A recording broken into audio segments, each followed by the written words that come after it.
Hello learners, welcome to my channel. I am Poonam Lohan.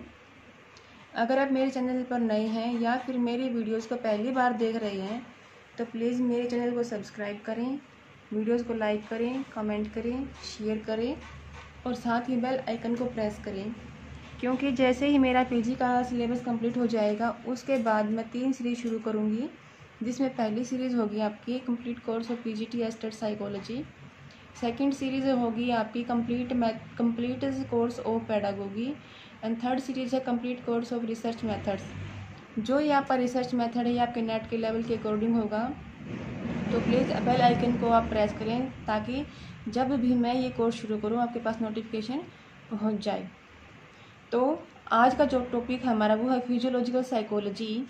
हमने इसकी 2 topic कर चुके हैं। फर्स्ट टॉपिक में हमने किया था इसके इंट्रो के बारे में कि हम अपने एग्ज़ाम में इसका इंट्रो कैसे शुरू करेंगे। सेकंड में हमने इसकी एनाटॉमिकल टेक्निक को कंप्लीट कर लिया था। आज हम करेंगे जो इसकी टेक्निक है इलेक्ट्रिकल टेक्निक। आज इलेक्ट्रिकल टेक्निक के बारे में हम पढ़ेंगे। इसके बारे में आपको ये बताती हूँ कि मेनली इलेक्ट्रिकल टेक्निक में क्या होता है। एक तरह से ब्रेन में इलेक्ट्रिकल करंट पास किया जाता है। इलेक्ट्रिकल करंट का मतलब होता है कि ब्रेन के अंदर एक करंट पास करेंगे तो उससे क्या है, हमारे ब्रेन का स्टिमुलेशन लेवल बढ़ जाएगा। और जब भी हम ब्रेन में इस करंट को पास करेंगे तो वो जो एक्टिविटी ब्रेन के अंदर होंगी वो हम एक टेक्निक है जिसको बोलते हैं EEG। इस टेक्निक के द्वारा हम ब्रेन की एक्टिविटी को रिकॉर्ड करेंगे। इस टेक्निक को बोलते हैं इलेक्ट्रॉन एन्सेफेलोग्राफ। इसकी शॉर्ट फॉर्म है आपकी EEG। कि जब भी ब्रेन के अंदर इलेक्ट्रिकल करंट पास किया जाएगा तो जो हमारे ब्रेन में एक्टिविटी होंगी, ब्रेन कैसे कैसे काम करेगा, उसको मापने के लिए या उसको मेजर करने के लिए हम EEG का प्रयोग करते हैं। EEG क्या होता है आपका? इलेक्ट्रोएन्सेफेलोग्राफ। इसमें हमारी ब्रेन की सारी एक्टिविटीज़ आ जाती हैं। इसके बारे में सबसे पहले स्टडी जॉन ने की थी, जॉन एंड किलिंग। ये दोनों ही साथ में आए थे। जॉन एंड किलियम 1989 में स्टडी की गई थी। ये स्टडी मेनली कैट्स पर की गई थी। कैट्स मतलब बिल्लियाँ। इनको क्या किया गया था, इनको एक तरह से लाइट थी, हम कोई भी लाइट लगा लेते हैं जैसे रेड लाइट या ग्रीन लाइट, तो इनमें बिल्लियों को लाइट से दूर रहने के लिए एक ट्रेनिंग दी गई थी कि इनको उस लाइट से अवॉइडेंस करना है, यानी कि बिल्लियों को लाइट से दूर रखना है। कि अगर बिल्लियों के सामने कोई भी हम लाइट प्रेजेंट करेंगे तो वो उस लाइट को कैसे अवॉइड करेंगे। तो यहाँ पर जो कैट्स थे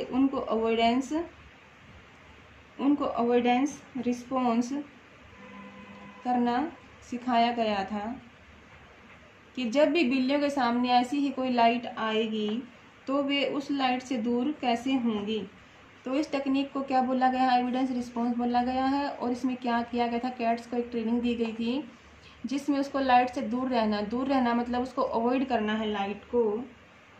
तो ये क्या हुआ कि जब भी उस कैट के ब्रेन को स्टिमुलेट किया गया, स्टिमुलेट मतलब उस बिल्ली के ब्रेन को स्टिमुलेट किया गया या फिर उसमें इलेक्ट्रिकल करंट पास किया गया जिसको बोलते हैं वैद्युतीय धारा, यानी कि जो हम देते हैं बिजली का हल्का सा झटका वो दिया गया। तो उस कैट की एक्टिविटी क्या हुई कि वो लाइट से दूर रहना सीख ली। जब भी उसको इलेक्ट्रिकल करंट पास किया गया उसके ब्रेन में तो उसने क्या किया, उस लाइट से वो अपने आप ही दूर भाग जाती थी। तो इसके लिए हमने क्या किया था, जो हमारी इलेक्ट्रिकल करंट है, यानी कि जो हमारा इलेक्ट्रिकल करंट है उसको 2 तरीक़ों से हम देते हैं। फर्स्ट तरीका है हमारा कि उसको हमने CS और UCS के रूप में दिया। CS आपका होता है कंडीशनड रिस्पॉन्ड, UCS क्या होता है आपका अनकंडीशनड रिस्पॉन्ड। जैसे पेवलोव ने उस डॉग के ऊपर किया था कि जब उसके पास कंडीशन स्टिमुलस आया, मतलब बेल आई, तो उसको फूड दिया गया था। तो यहाँ पर उसने कंडीशन करनी सीख ली थी। तो हमने यहाँ इलेक्ट्रिकल लाइट को एक बार तो CS बना लिया, एक बार यानी उसको बेल बना लिया, एक बार उसको फूड बना लिया। बट हमने ना ही तो उसको बेल दी, ना ही उसको फूड दिया। हमने क्या दिया उसको, ओनली इलेक्ट्रिकल शॉक ही हमने वहाँ पर बिल्ली को दिया था। तो इसमें से उसके सामने दो तरह के प्रभाव निकल कर आए थे, यानी कि दो तरह के इफेक्ट आए थे। फर्स्ट इफेक्ट आपका आया था नेगेटिव इफेक्ट एंड सेकंड आपका आया था पॉजिटिव इफेक्ट। तो यहाँ से एक बात निकल कर सामने आई कि जब भी उस डॉग को CS के रूप में करंट हमने पास किया तो उसके सामने क्या आया, एक नेगेटिव इफेक्ट आया। और नेगेटिव इफेक्ट से उसको क्या मिला, उसको मिली पनिशमेंट मिली। तो उसने क्या किया, उसके प्रति रिस्पॉन्स करना बंद कर दिया। और जब UCS के रूप में उसको करंट दिया गया तो उसके सामने क्या आया, एक पॉजिटिव इफेक्ट आया। पॉजिटिव इफेक्ट में क्या है, उसको रिवार्ड दिया गया। तो इसका मतलब क्या है कि उसको रिवार्ड मिला है, पॉजिटिव इफेक्ट आया है। तो उसने इस प्रयास को करना शुरू कर दिया, और जहां उसको पनिशमेंट मिली थी उसने उस प्रयास को कम किया। ऐसे ही 1938 में लोकोस ने इलेक्ट्रिकल स्टिमुलेशन को CS यानी कि कंडीशन स्टिमुलस के रूप में यूज़ किया। इसने ये प्रयोग अपने डॉग्स के ऊपर किया था। इसमें उन्होंने क्या किया कि डॉग्स के विजुअल एरिया को स्टिमुलेट किया मीन्स उसके विजुअल एरिया में उन्होंने विद्युत धारा को छोड़ दिया। तो यहाँ से इसमें ब्रेन में एक्टिविटी हुई, और इस एक्टिविटी के थ्रू डॉग को सलाइवा सीक्रेट करना सिखाया गया। डॉग्स को सलाइवा यानी कि उन्होंने जो लार थी उसको उत्पन्न करना शुरू कर दिया था। तो यहाँ ये बताया गया है कि एक तरह से जब लोकोस ने इलेक्ट्रिकल स्टिमुलेशन को CS कंडीशनड स्टिमुलस के रूप में यूज़ किया, यानी कि डॉग के जो विजुअल एरिया था उसमें स्टिमुलेशन किया, यानी कि उसको उत्तेजित किया, तो यहाँ से जो डॉग था उसने लार को स्रावित करना शुरू कर दिया, यानी कि उसने सलाइवा सीक्रेट करना शुरू कर दिया था। ऐसे ही एक स्टडी हुई है इलेक्ट्रिकल स्टिमुलेशन के ऊपर। जब इलेक्ट्रिकल स्टिमुलेशन को UCS के रूप में दिया गया, इसमें क्या था, ये हमारा अनकंडीशनड स्टिमुलस के रूप में दिया गया था। यहाँ पर जो हमारा कोर्टेक्स है उसके मोटर एरिया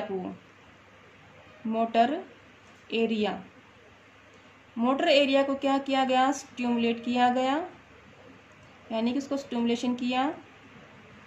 और यहाँ पर क्या किया कि जो उसकी जो क्रियाएं थी, जो उसकी मोटर एक्टिविटी थी, उसने वो करना शुरू कर दिया था। मोटर एक्टिविटी को जल्दी करना शुरू किया था। कैसे किया था उन्होंने, वो ये मैं बताऊंगी आपको कि इसमें जब डॉग्स को UCS के रूप में इलेक्ट्रिकल स्टिमुलेशन दिया गया, ये कहाँ दिया गया था, उसके मोटर एरिया पे। मोटर एरिया क्या है, जब हम अपने हाथों से पाँव से कोई काम करते हैं, कोई क्रिया करते हैं, उसको बोलते हैं मोटर एरिया। कि उसने डॉग्स के मोटर एरिया को स्टिमुलेट किया, स्टिमुलेशन दिया। स्टिमुलेशन से क्या है, मोटर एक्टिविटी ज़्यादा होगी। तो डॉग्स ने क्या किया, जो उसकी लेग्स थी उसको कॉन्स्ट्रैक्शन करना शुरू कर दिया था। क्या किया था, कॉन्ट्रैक्शंस जल्दी उसने कर लिया था, कि जो उसका पैर था उसने उसको अंदर की तरफ बंद कर लिया था। तो ऐसी ही स्टडी हुई थी कि हमने जब इलेक्ट्रिक स्टिमुलेशन CS के रूप में दिया, CS के रूप में हमने उसके विजुअल एरिया में दिया तो उसका स्टिमुलेशन बढ़ गया। तो डॉग ने क्या किया, सलाइवा सीक्रेट करना शुरू कर दिया। पर जब UCS इलेक्ट्रिकल स्टिमुलेशन को ES को हमने US के रूप में दिया, तो उसका मोटर एरिया में दिया था। हमने मोटर एरिया को स्टिमुलेशन किया, स्टिमुलेशन करते ही जो हमारी मोटर एक्टिविटी थी वो बढ़ गई थी। तो यहाँ से उसने क्या किया था, अपने लेग्स को कॉन्ट्रैक्शन करना शुरू कर दिया, यानी कि उसने अपने पैर को अंदर की तरफ डाल लिया था। तो ऐसे ही इसमें दो स्टडीज़ और हुई हैं। फर्स्ट स्टडी ये है कि जैसे जैसे हमारे ब्रेन के विजुअल एरिया है, मोटर एरिया है, एक हमारा पनिशमेंट का एरिया है, एक हमारा रिइंफोर्समेंट का एरिया है। तो यहाँ पर मेनली हम एक रिइंफोर्समेंट सेंटर के बारे में बताया था। ये बताया था ओल्ड्स एंड मिनर ने बताया था 1954 में। उन्होंने एक स्टडी की थी, उन्होंने ये बताया था कि हमारे ब्रेन में रिइंफोर्समेंट एरिया और हमारे ब्रेन में पनिशमेंट एरिया भी होते हैं। रिइंफोर्समेंट एरिया में उसने ये बताया था सेंटर्स कि जब हमारे रिइंफोर्समेंट एरिया को स्टिमुलेट किया जाता है तो हमारा रिइंफोर्समेंट बढ़ जाता है। तो यहाँ पर मेनली हमारा रिइंफोर्समेंट एरिया क्या है, FMFB। ये हमारा क्या है, FMB की फुल फॉर्म क्या है, ये है आपका मीडियल फोरब्रेन बंडल। तो ये स्टडी किसने की थी, ओल्ड्स एंड मिनर ने 1954 में की थी। इन्होंने ये बताया था कि हमारे ब्रेन में हर प्रकार की एक्टिविटी के सेंटर होते हैं, तो हमारे ब्रेन में एक रिइंफोर्समेंट सेंटर भी होता है जिसको FBM कहा जाता है। इसका फुल फॉर्म क्या है, मीडियल फोरब्रेन बंडल। कि जो हमारे ब्रेन के 4 पार्ट होते हैं, forebrain, mid brain, hind brain, उसका जो फोरब्रेन का पार्ट है उसके अंदर होता है FMFB। MFB में एक तरह का न्यूरोट्रांसमीटर पाया जाता है, इसके अंदर एक तरह का न्यूरोट्रांसमीटर पाया जाता है और इस ट्रांसमीटर को क्या बोलते हैं, डोपामाइन। बंडल है, बंडल के अंदर न्यूरोट्रांसमीटर है और न्यूरोट्रांसमीटर का नाम क्या है, डोपामाइन। कि इस न्यूरोट्रांसमीटर का काम क्या है, डोपामाइन। मेनली ये FMFB क्या काम करता है, MFB एक काम करता है कि जो हमारा, इधर हम लिखते हैं कि जो हमारा फोरब्रेन है और जो हमारा मिड ब्रेन है, मिड ब्रेन और हमारा फोरब्रेन, ये क्या काम करता है, फोरब्रेन और मिड ब्रेन के बीच में जब हमारे पास इंफॉर्मेशन आती है तो जो ये डोपामाइन है ये मिड ब्रेन में जाता है और फिर इंफॉर्मेशन को फोरब्रेन तक पहुंचाता है। तो रिइंफोर्समेंट एरिया क्या हुआ हमारा, FBM क्या है, मीडियल फोरब्रेन बंडल। इसमें एक तरह का न्यूरोट्रांसमीटर होता है जिसको बोलते हैं डोपामाइन। डोपामाइन क्या काम करता है, मिड ब्रेन में जाकर, यानी कि इसको जो इन्फॉर्मेशन बाहर से मिली है वो इन्फॉर्मेशन मिड ब्रेन को दी, फिर ये यहाँ से गया फोरब्रेन तक गया तो इसने यहाँ पर आकर इन्फॉर्मेशन दे दी। तो ये हमारा क्या है, एक तरह की स्टडी हुई थी कि जो हमारे मस्तिष्क के अंदर या ब्रेन के अंदर अलग अलग सेंटर्स होते हैं, पनिशमेंट सेंटर होता है, रिइंफोर्समेंट सेंटर होता है। तो मेनली हमारा रिइंफोर्समेंट सेंटर कौन सा है, FMFB, इसको बोलते हैं मीडियल फोरब्रेन बंडल। इसमें एक न्यूरोट्रांसमीटर होता है जिसको बोलते हैं डोपामाइन। तो डोपामाइन क्या करता है, जो इन्फॉर्मेशन इसको बाहर से मिली हुई होती है वो मिड ब्रेन में ले जाता है, मिड ब्रेन से हमारे फोरब्रेन में पहुंचा देता है। तो ऐसे इन्फॉर्मेशन आगे से आगे पहुंचती रहती है। ऐसे ही पनिशमेंट एरिया भी बताया गया है कि हमारे ब्रेन में पनिशमेंट नाम का एरिया भी होता है। इसमें हमारे लिम्बिक सिस्टम, रेक्टिकुलर फॉर्मेशन, क्यूबिट न्यूक्लियस, हिप्पोकैम्पस, सेप्टल एरिया और हाइपोथैलेमस ये काम आते हैं। तो सबसे पहले हम इन चीज़ों को डिस्कस करेंगे, जो हमारा लिम्बिक सिस्टम है और रेक्टिकुलर फॉर्मेशन है। इन दो के बारे में रूजवेल्ट एट ऑल ने 1998 में एक स्टडी की थी। इन्होंने ये बताया था कि जब लिम्बिक सिस्टम और रेक्टिकुलर फॉर्मेशन में ब्रेन स्टिमुलेशन किया जाता है, यानी कि इसमें विद्युत धारा को प्रवाहित किया जाता है, तो जो क्रियाएं सीखी गई हैं, जो रिस्पॉन्स सीखे हैं, वो रिस्पॉन्स बिल्कुल ही एक्सटेंशन हो जाता है कि वो उन रिस्पॉन्सेस को भूल जाता है। ये एक रूजवेल्ट ने एक स्टडी मंकीज़ के ऊपर की थी। मंकीज़ को एक काम सिखाया गया था जिसको बोलते हैं डिलेड अल्टरनेशन टास्क। डिलेड का मतलब होता है कि धीरे धीरे बाद में उसको एक चीज़ ढूंढना सिखाना।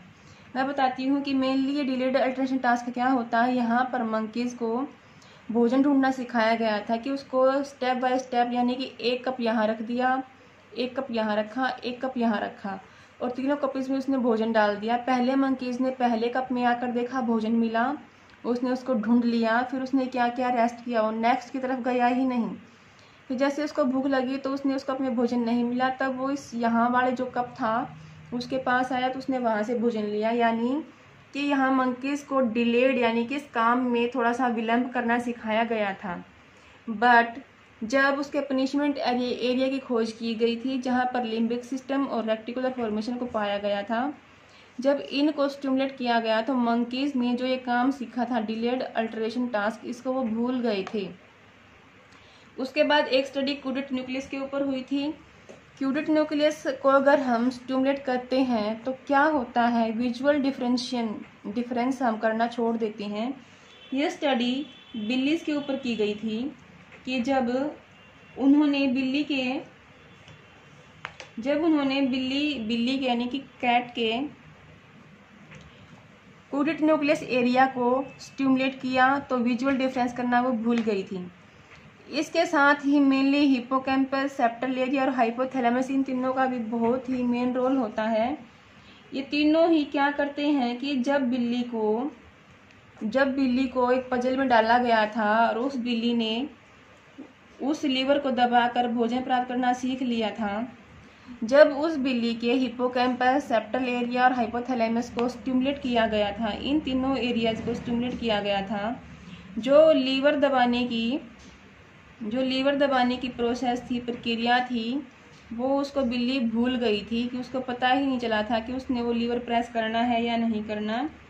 तो मेनली हमने यहाँ क्या सीखा कि हमारे ब्रेन में दो तरह के एरिया भी पाए जाते हैं, जिसमें फर्स्ट है रिइंफोर्समेंट सेंटर, दूसरा आपका है पनिशमेंट सेंटर या पनिशमेंट एरिया। रिइंफोर्समेंट सेंटर में आपका सिर्फ MFB आएगा, ये छोटा सा है, बिल्कुल आसान सा है।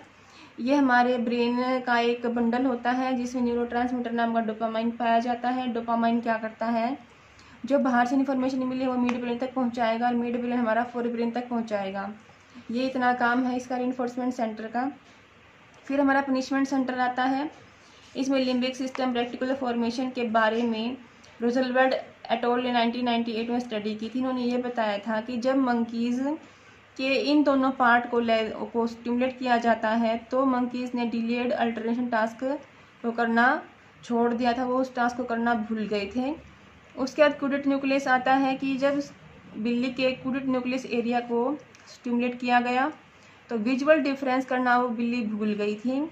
और साथ ही जब हिप्पोकैम्पस, सेप्टल एरिया और हाइपोथैलेमस को स्टिमुलेट किया गया तो बिल्ली ने लीवर दबाने की प्रक्रिया को भुला दिया था। साथ ही एक होता है हमारा RF, जो ये है आपका रेक्टिकुलर फॉर्मेशन कि जो डॉग्स के रेक्टिकुलर फॉर्मेशन को RF को स्टिमुलेट किया गया तब क्या हुआ, डॉग्स के अंदर अटेंशन कम हो गया था, यानी कि उन्होंने क्या करना शुरू कर दिया था, डिस्ट्रैक्शन ऑफ अटेंशन उन्होंने शुरू करना कर दिया था कि वो अटेंशन कर ही नहीं पाए। तो उसकी जो टेंशन थी वो क्या हो गई थी, डिस्ट्रैक्ट हो गई थी, पथ से भटक गई थी।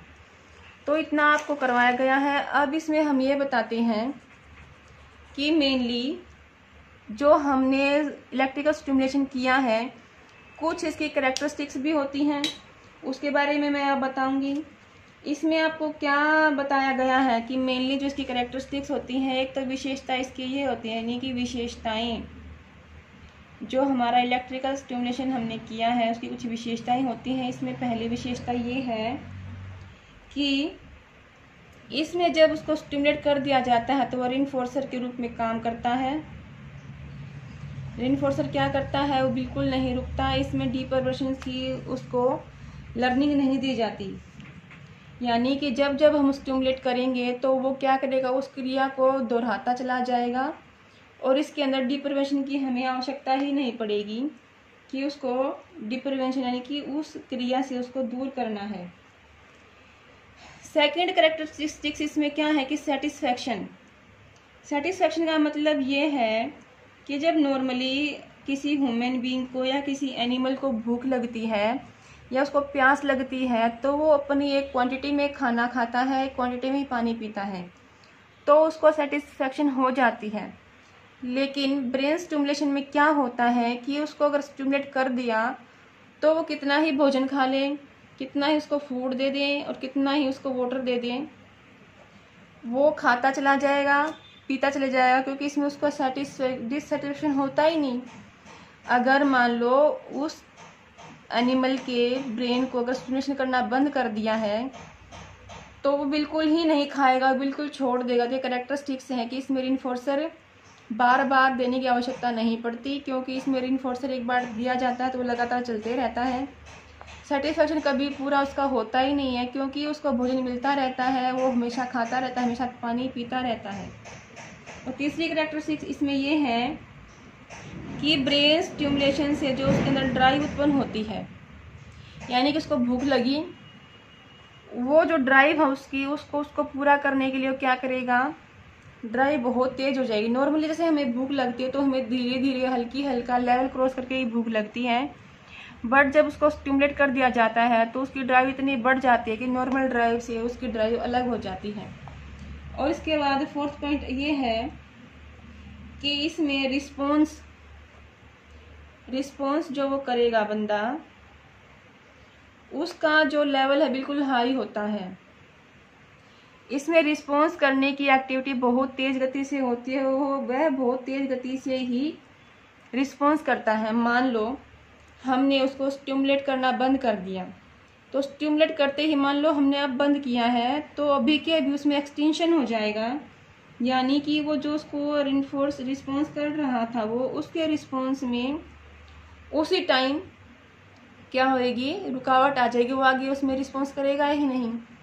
अब ये देखिए, एक तो हम जैसे बिजली को ऑन करते हैं तो जो हमें रिस्पॉन्स करना होता है, लाइट ऑन करते ही लाइट ऑन हो जाती है, और फैन को ऑन करते ही फैन चलने लग जाता है। तो ये क्या है, रिस्पॉन्स। जैसे स्टिमुलेशन दिया हमने, इसमें बिजली का झटका दिया, उसने बहुत तेज गति से काम किया, लेकिन जैसे ही हमने स्विच ऑफ कर दिया, ये हमारा स्विच ऑन कहलाता है, ये हमारा स्विच ऑफ कहलाता है। ऑफ करते ही वो बंद हो गया, उसने कोई रिस्पॉन्स नहीं किया। ऑन करते ही वो रिस्पॉन्स करने लग गया। जब तक हम उसको बंद नहीं करेंगे वो चलता ही रहेगा, तो रिस्पॉन्स उसके आते ही रहेंगे।